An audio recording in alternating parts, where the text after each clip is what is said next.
Ako po ang natulungan ng No Woman Left Behind program. Naging mapuso kung parang lahat ng bagay akala namin easy lang. Siyempre po, bilang nangangailangan, pinasok po namin yung hindi namin alam na mali pala talaga siya. Akala namin yung taong nag-utos sa amin mismo pagkakatiwalaan. Sabi niya pagka nakuha daw po namin yung bagay na to, may kapalit naman po.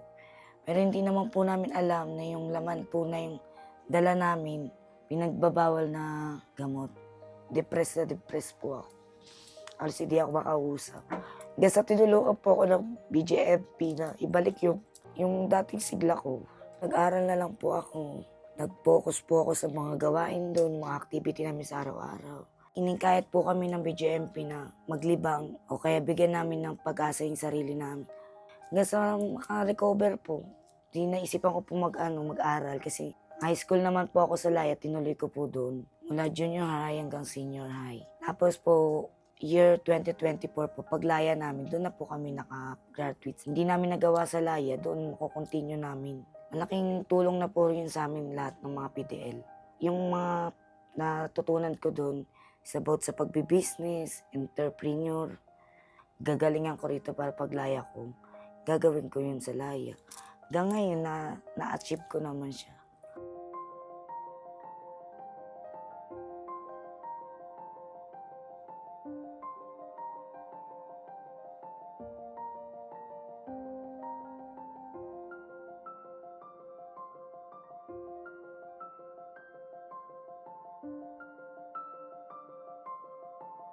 Ako po yung umawak ng chili garlic po doon. Tapos ako po yung napili ng BJMP na mag-manage doon.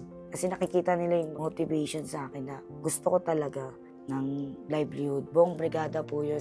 Ako din kung paano ko siya maibibenta, kung paano ko siya mas mapapalaki. Tapos po pagka malaki po yung kita, mas malaki yung income ko. Bawat isa po nun, may 10 piso po ako.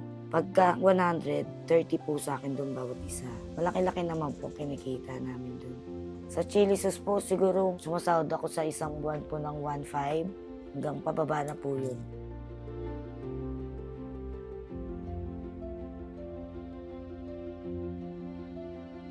Tapos sa t-shirt po, kung ilan po yung magpapatatak, 20 pesos po sa akin dun.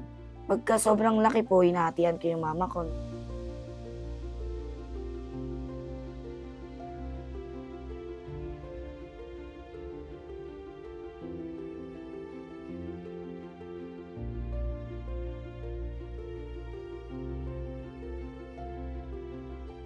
Ay, yung mga natanggap ko po nung lumaya po ako is SSDD, El Promidores, Aftercare, tapos yung tindahan po ni Joy. Tapos yung sa SSDD po, nag-try din ako ulit magsilog. Para po sa mga kapwa ko babae, huwag po kayo mawalan ng pag-asa. Hindi pa huli ang lahat. Pwede pang makontinue sa layang ang lahat at mabago ang pananaw natin sa buhay. At huwag nating hahayaan na mabaliwala uli yun, yung mga natutunan natin sa loob. Hanggat may buhay, may pag-asa.